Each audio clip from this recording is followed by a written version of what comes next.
Hello, everyone. Welcome to another episode of the Good Insights podcast, hosted by me, Alison Cantor. I'm excited to announce that today our guest is PhD student and doctoral fellow Kailah McGee Adefolalu. Hey, thank you so much for having me on. I'm so excited. We are so excited to have you, Kailah.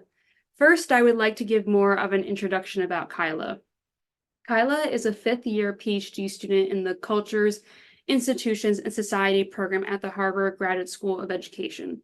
She's interested in how privileged groups reason about justice and how curricular and pedagogical choices influence and potentially limit white, economically privileged students' justice reasoning. As a doctoral fellow at Project Zero, Kailah's research has focused on social justice education with white students and the challenges of teaching about race, power, and inequality in racially mixed classrooms. During her time at Harvard, Kailah has worked with the Democratic Knowledge Project, where she helped develop curricular pathways for students from many different social locations to access the DKP's critical civics curriculum. In the Adolescent Ethnic Racial Identity Development Lab, she learned about the importance of ethnic racial identity development for healthy adjustment. In Justice in Schools, she worked with practitioners dealing with the contentious issues within her reach on the ground every day. Kailah is from the South Side of Chicago and is a proud product of Chicago Public Schools and Head Start early childhood education. She worked as an assistant preschool teacher while earning her BS in Education and Learning Studies at the University of Illinois at Urbana-Champaign. While completing her master's in urban schooling at UCLA, she gained experience as a curriculum developer and a labor union organizer. Wow, Kailah, it's great to hear about all the experience you've had working with children and students, as well as the research you've been doing. Before we dive in further, I want to make sure we explain certain terms for people that they may not already be familiar with. In your bio, it says that you helped develop curricular pathways for students from many different social locations to access the Democratic Knowledge Project's critical civics curriculum. What do you mean by all that, and specifically curricular pathways? Great question. So, curricular pathways is essentially exactly what it sounds like, a path in the curriculum to access the objective that we have determined we want the students to reach. So I like using the term social location because I think it helps us to see something that a synonymous term like diverse backgrounds doesn't help us see. So for example, a social location could be compared to a physical location. So even though we all share the same country, let's say, and we all want to get to the same place. So let's say we all want to get to Cambridge, but one person is located in Texas and one person is located in Chicago. They're going to need different instructions for how to reach the same destination. So my work with the DKP, one of my most favorite parts of that work was figuring out what those pathways might look like if we have the same destination, if you will, the same curricular objectives, but students are in different social locations. And I think social locations being synonymous with things like race, gender, sexual orientation, immigration status, ability status, socioeconomic status, those things I think become more real when we think of them as social locations, and they actually have an impact on where students are coming from and trying to access the objective that we've determined in a curriculum. Thank you for explaining that. I know definitely was really helpful to the audience members to hear more about that. And I wanted to now dig into your specific research. Can you give a summary of your current dissertation work and any relevant findings? I can try. As you alluded to in the introduction, I'm really interested in how students reason about justice. And I've come to basically distill that down into trying to understand how social justice education influences how white wealthy students reason about justice. And so in my dissertation currently, I just got done with one of the big papers. It'll probably be a 3-article dissertation. And one of the big papers consisted of taking a fine-tooth comb to all of the literature that is around white student outcomes and experiences in social justice education. And another one of the papers is going to be actually going into classrooms most likely with older adolescents in higher ed, and implementing some of the best practices we see in the literature and seeing how those students experience that, seeing if it actually helps them to achieve the content learning goals that we have, if it helps them to work through in a productive way the emotionality that we know will come up, and see if it leaves them feeling empowered to go out into the world and make positive change. Wow, that's a great summary. I can't wait to see what comes of everything when it's all in. Neither can I. It will be great though. I'm really excited to see when it all comes out. But already it sounds like you have a great foundation, that you've gone through so much of the literature, and it's going to be good, I'm sure. Thanks. So now I want to transition and think about values. How have your values driven your interest in your dissertation, and have they been challenged throughout your research? I really like this question. I think about why I started this work and what really brought me to this work. What is my North Star, if you will?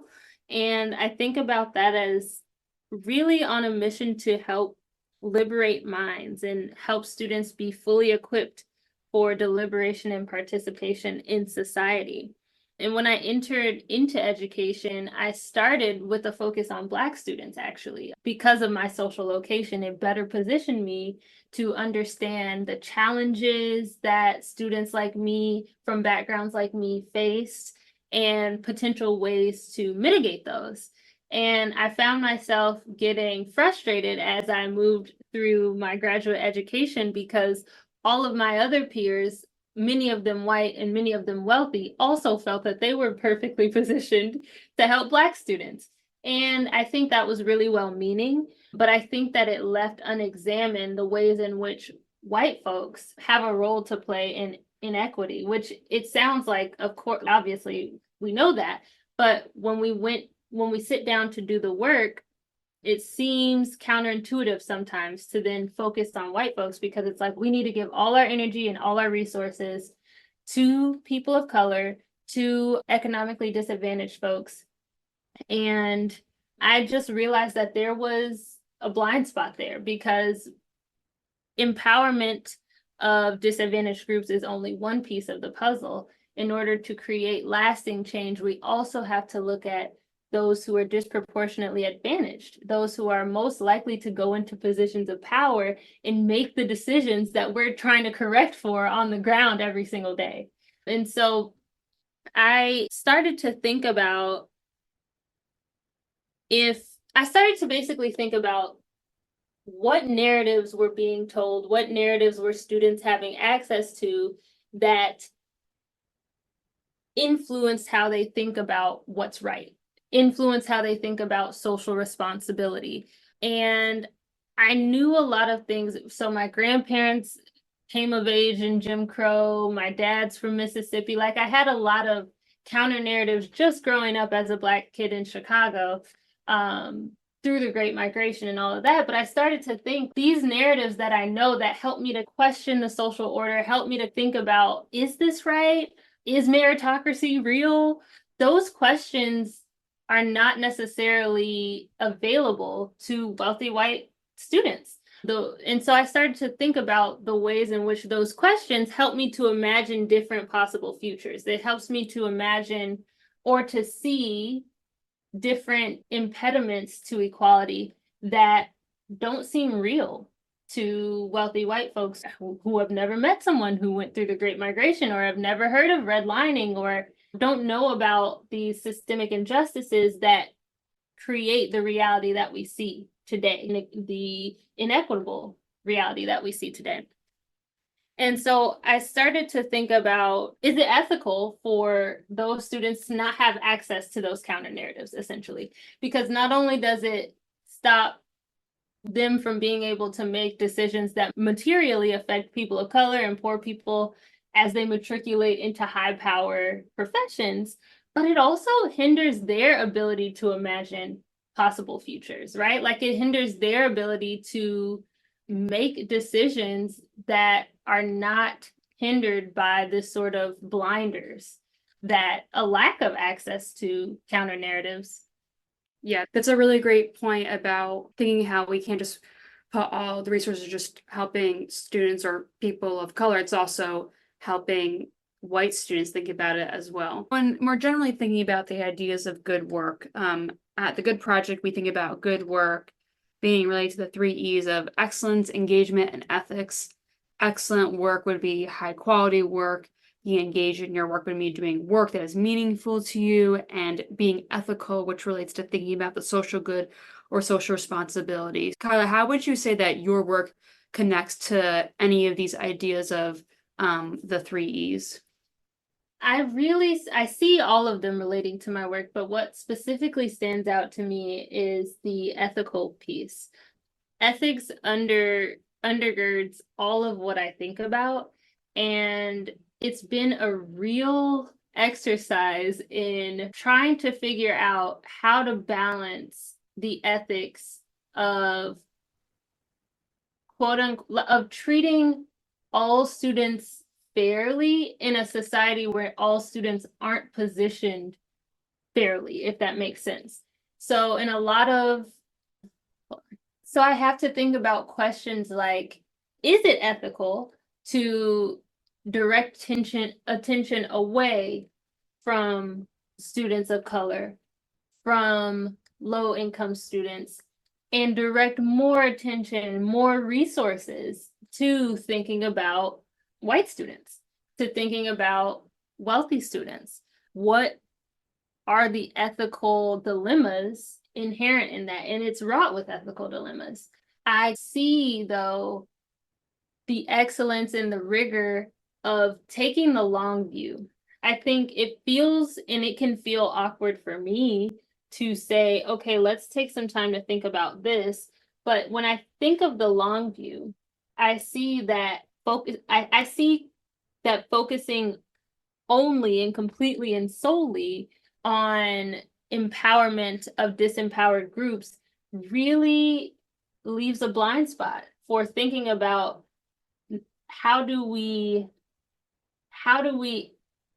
change the thinking that perpetuates those things. So not just rectify and remedy what we see on the ground, but how do we get in front of what is to come, which is like reifying these ideas, and people thinking that they're doing the right thing, people thinking when they're judges or when they're police officers or whatever, thinking that they're doing what's just because meritocracy and these sorts of things, when that isn't true. And so I really think about ethics a lot in what I do. I also have to think a lot about what it means to do the best for all students and how what their parents think is best for them, how to balance that with what I think is best for them, what the team thinks is best for them, what the students think is best for themselves. And so I really, every single day when I sit down to my work, I'm thinking of these ethical questions. And I think that's part of what helps work be excellent, is that we're constantly asking ourselves, what are the hard questions here? And we're constantly checking our assumptions, and we're constantly making sure that we are holding ourselves accountable to the multiple different stakeholders here, and not just saying, this is what I think is right, and so I'm going to go forward with that. But really being explicit about our values, being explicit about our goals. And I like how you even mentioned goals at the end. That's another part of the Good Project lesson plans, teaching students about how to think about their goals and their purpose in life. So, but then maybe Razin, you touched on that too, which is great, and definitely a lot to unpack there, thinking about all the different lenses you could go about with your work, and how it's not just about the students, but thinking about all students, all groups, their parents, what maybe different organizations you've worked with, like how they think about helping the students. Everyone might have a little bit of a different idea of what's best for the students, including what the students thinks are best for themselves too. So there's a lot to unpack there, definitely. I appreciate your response on that. And now I want to think more specifically about another part, actually, of the Good Project, thinking about role models. Do you yourself have any role models that have shaped your work that you're doing now or in the past? I do. I have lots of people that inspire me. Like the person sitting in this chair is like a patchwork of all of the people that inspire me. But I think I can pull 3 or 4 and tell you just roughly how I see them and how I try to channel them in my work in the way that I work. One of them is Toni Morrison, and I am inspired by her because she just fearlessly and artfully takes a look at all of the ugliest parts of our society. And she says, look at it, right? Like she says, this is not to be ignored, this is to be examined. And she did it in a way that somehow brought it to the mainstream. And I think that if we're going to do anything that creates real change, like it has to be a conversation that is above the surface. And so I'm really inspired by her, and I'm inspired by her fearlessness and also her artfulness. I find that in academia, you can lose some of that, and I don't ever want to lose that.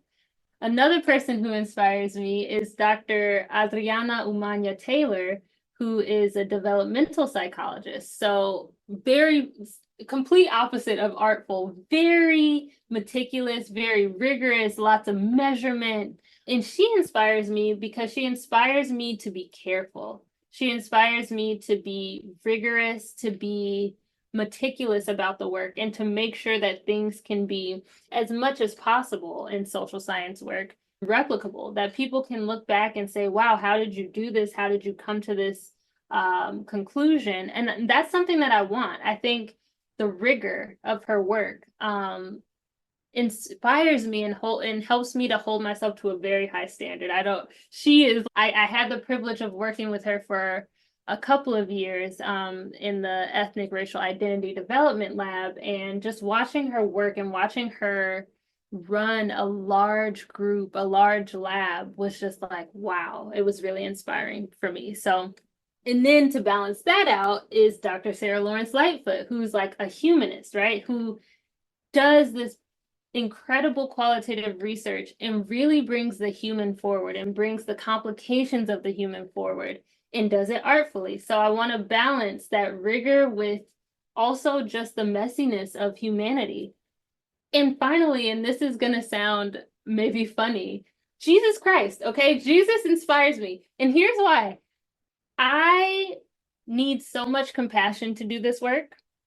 I need so much forgiveness within my own heart, and I need gentleness as well as you approach this work, which is so wrought with hurt, so wrought with fear, anger, all of these very heavy and real emotions that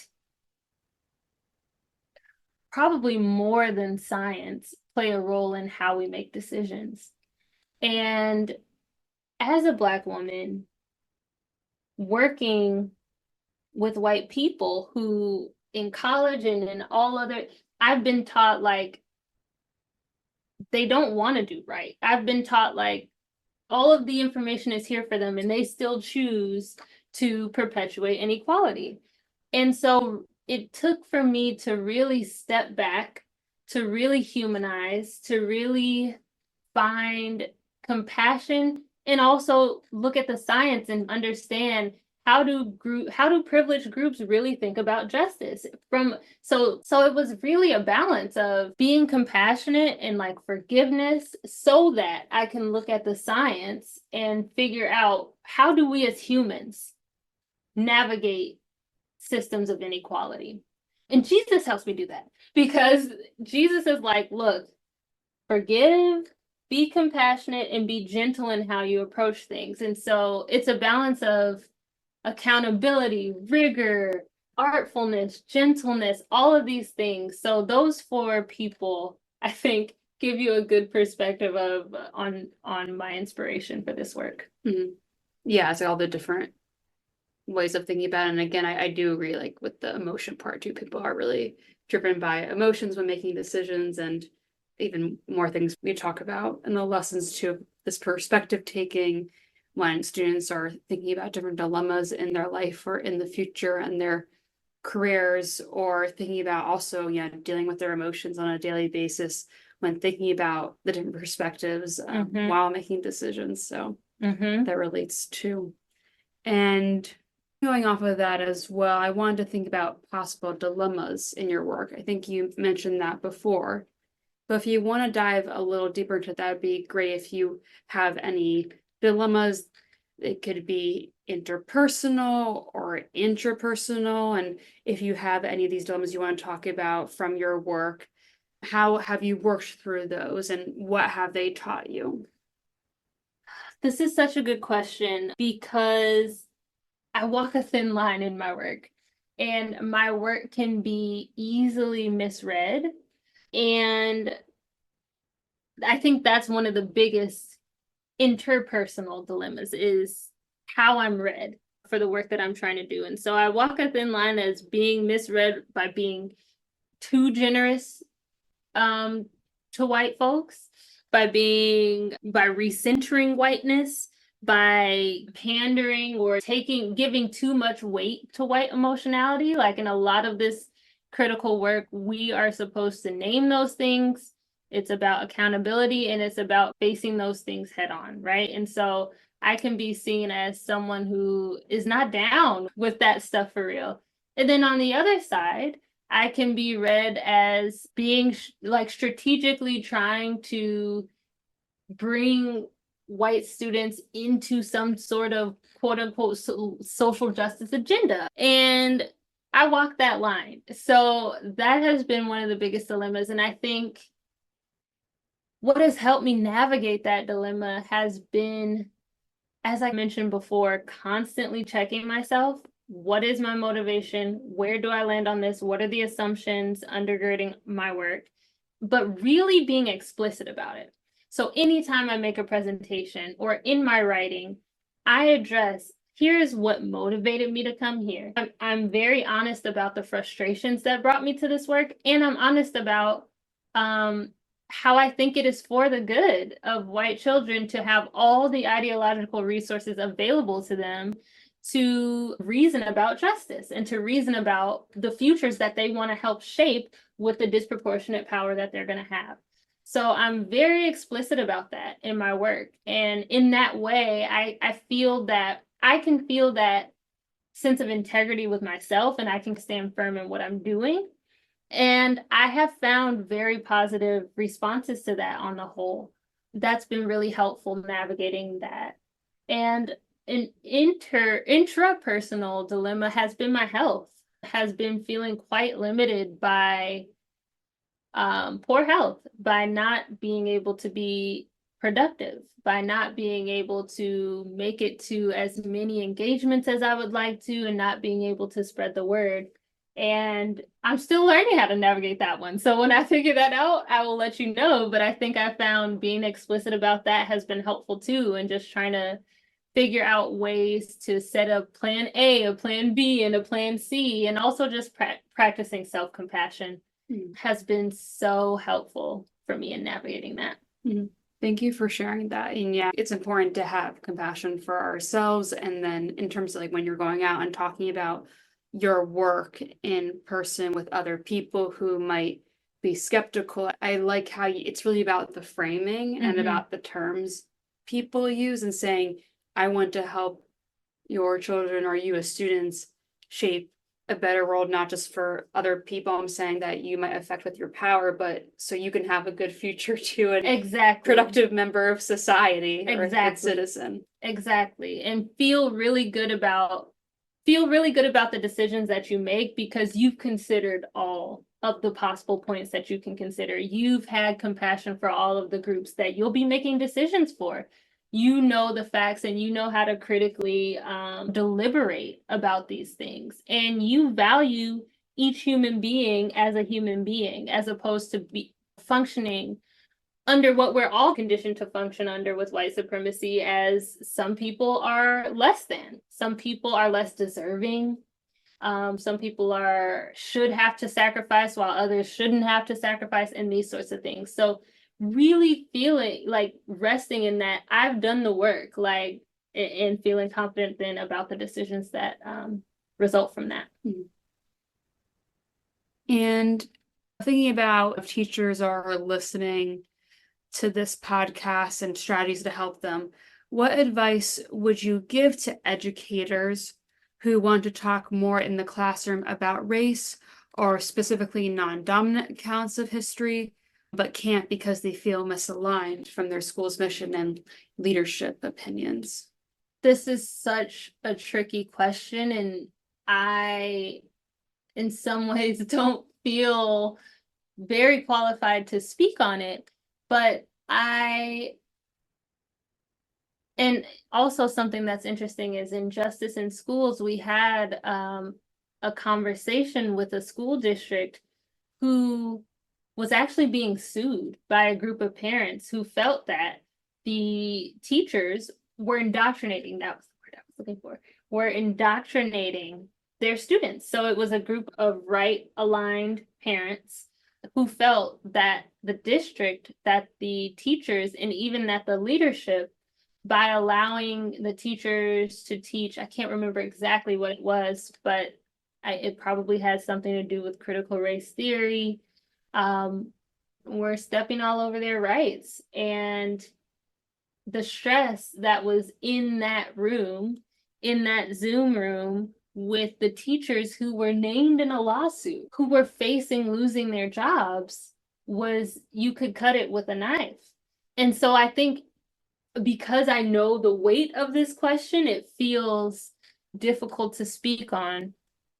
My advice, and this is just going to be me pulling from my experience as an organizer, would be to figure out who else is aligned with you, right? So if it's not your leadership, are there other teachers in your classroom, not in your classroom, in your school who want to be doing the same things?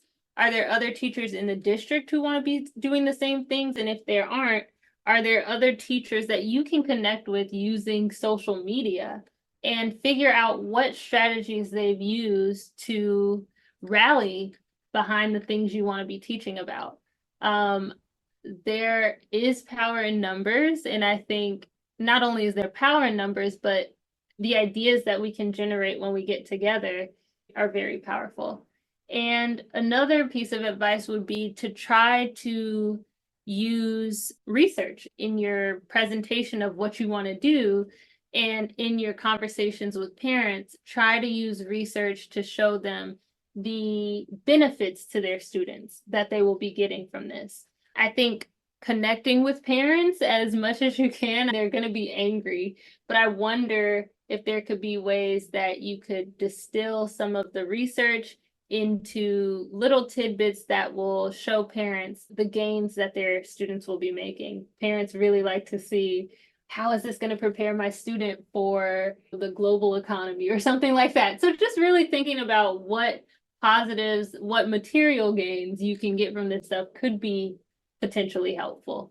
That's a good idea too, if the parents are asking about it, say what, or a teacher presented it maybe to their leadership, and then they had questions from the parents. If you had a presentation, people say where are the numbers or what's the data, like you can maybe be more qualitative in this sense, but show the data, but also people want to know what's the benefit for them, which maybe is not the way some would want to go about this, but could be a way to make parents understand how this could, I would think, create critical thinking skills for students by thinking about different perspectives. Yeah, I agree with that. And I think for those parents who aren't going to be swayed either way, it's just important to, I guess, and in saying this, I'm thinking about the subversive ways that Black educators throughout history have come up with in order to tell their students counter narratives, in order to empower their students,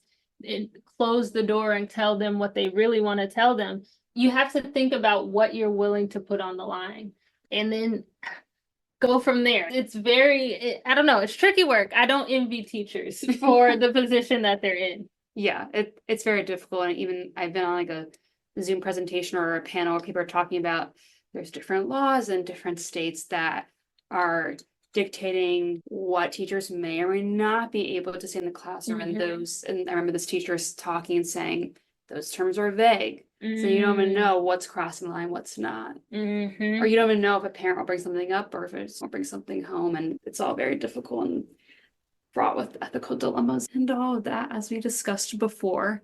Before we get to the final question, that's more of a maybe fun, maybe more lighthearted question. Not that this wasn't fun, but what are your hopes for the impact of your research looking forward? I would really hope for more robust and sustainable critical civic engagement for all students.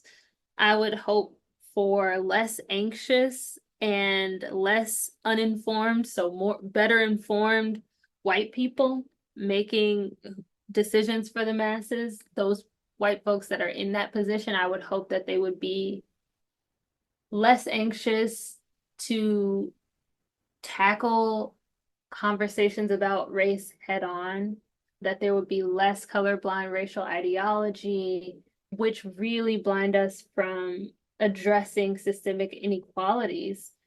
I would hope that folks would be more informed. And I would hope for a future that sees the flourishing and well-being of more people, ideally all people. But the lofty pie in the sky goal is just that my work can be a piece in the puzzle that helps to promote human flourishing.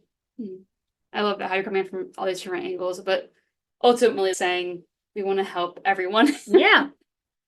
Thank you so much for taking the time to speak with me today. And I wanted to end on, again, maybe a lighter note. We'll see by your answer.